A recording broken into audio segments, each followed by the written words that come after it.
Salut tout le monde, j'espère que vous allez bien. On se retrouve aujourd'hui pour la suite de la Coupe du Monde, la suite de nos pronostics avec mon petit prono et avec les parties FM 2023. Aujourd'hui, 4 matchs au programme. 4 matchs, vous allez voir, où il y a de gros favoris. Tunisie-France, Australie-Danemark en même temps. Et ce soir, Pologne-Argentine et Arabie Saoudite-Mexique. Avant cela, on parle des 4 matchs de hier, des éliminés et bien sûr des qualifiés. On commence bien sûr par le groupe A. Le premier groupe avec le Qatar qui n'a pas réussi à gagner un seul match ni à prendre un seul point. C'était face aux Pays-Bas. Les Pays-Bas sont imposés logiquement, presque facilement. Gakpo a encore marqué. Et Frenkie de Jong aussi. Gardez bien les notes. 7 de moyenne de l'équipe contre 6 pour le Qatar, qui aura clairement à louper sa Coupe du Monde. Timber, que je trouve pas défenseur droit, 7,8. C'est quasiment l'un des meilleurs défenseurs pour l'instant à droite aux Pays-Bas. Gakpo qui a fait un 7-7 également en attaque. En face, vous voyez des notes difficiles avec des blessures aussi. La meilleure note est à 7,3 pour l'attaquant. Akram Afif. Rentrée de Koopmeiners qui n'a pas fait un bon match.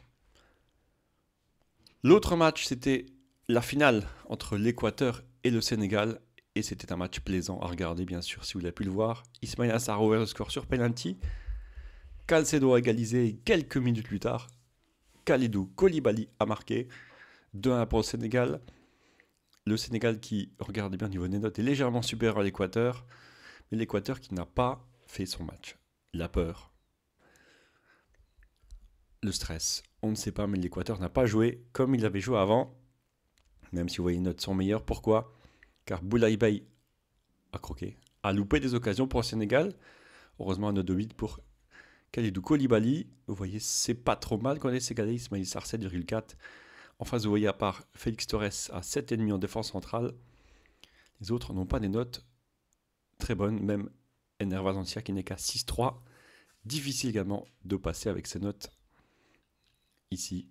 Voilà, le groupe A. On va parler du classement juste après. On parle du match anglophone. Le Pays de Galles s'est fait battre 3-0 par l'Angleterre. Rashford, Foden et Rashford. Rashford commence à grimper au niveau des buts.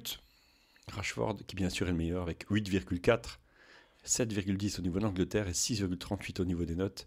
Gareth Bale n'a que 6,3 et le meilleur note c'est 6,8, vous le voyez, avec un gardien Danny Ward qui a 5,7 et un défenseur gauche même blessé après, Ben Davies, qui a eu du mal. Ils ont eu du mal les Gallois. Une élimination surprenante, non. Et ils auraient pu mieux faire, je pense. Les rentrées des joueurs n'ont fait qu'accroître la différence. Regardez des notes de 6-1, 6-2, 6-4. L'autre match en jeu plus politique, l'Iran a joué face aux États-Unis. Les États-Unis aussi l'ont emporté sur l'enjeu. Un but de Pulisic en première mi-temps. Côté iranien, 6,69 à 6,98.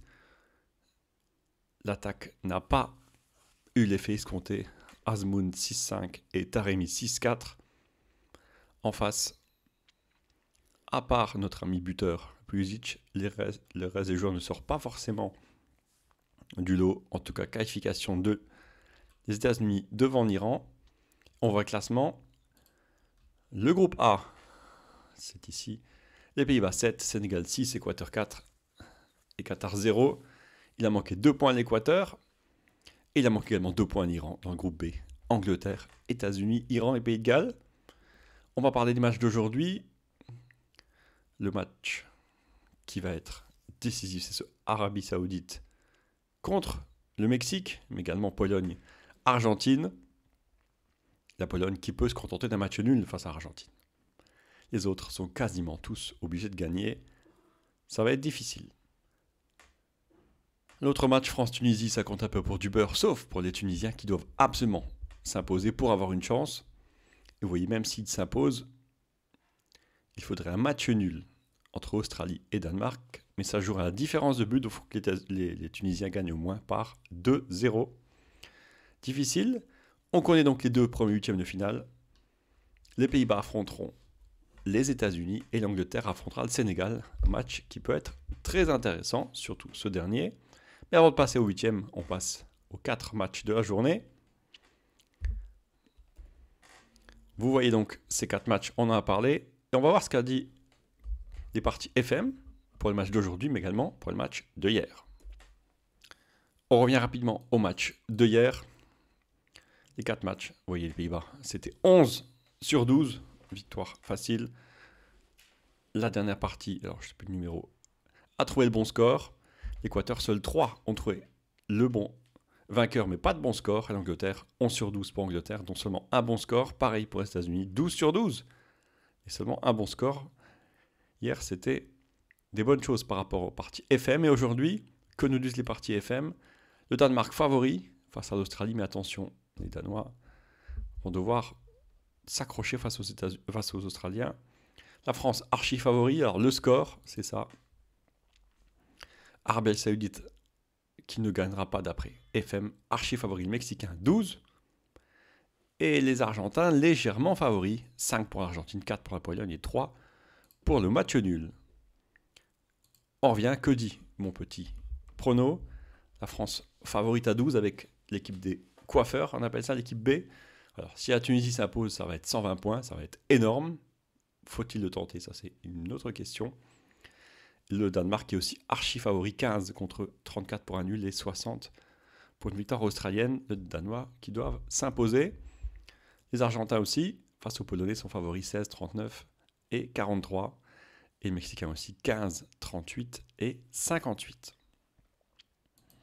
Au niveau de notre classement, Tom prend la tête avec au moins plus de 40 points d'avance et plus de presque 80 points d'avance sur Tristan. Tony 4e, Adrien 5e et la fraude est 6e. Actarus 7, Jérémy et Arthur.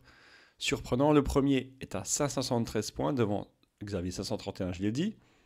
Et au niveau de FM, les parties FM, regardez bien les scores des parties FM. Partie Thierry, 622 points. Alors, je n'ai pas noté les autres, n'hésitez pas à me demander dans le Discord ou dans les commentaires. Deuxième partie, la partie E est à 501, puis 499, etc. 622 points pour Thierry. Alors, je retrouve juste mon fichier ici. Et oui, s'il avait joué, il aurait eu comme 50 points d'avance. C'est énorme. Énorme pour l'instant, mais vous savez que dans FM, tout comme dans la vraie vie, tout est possible.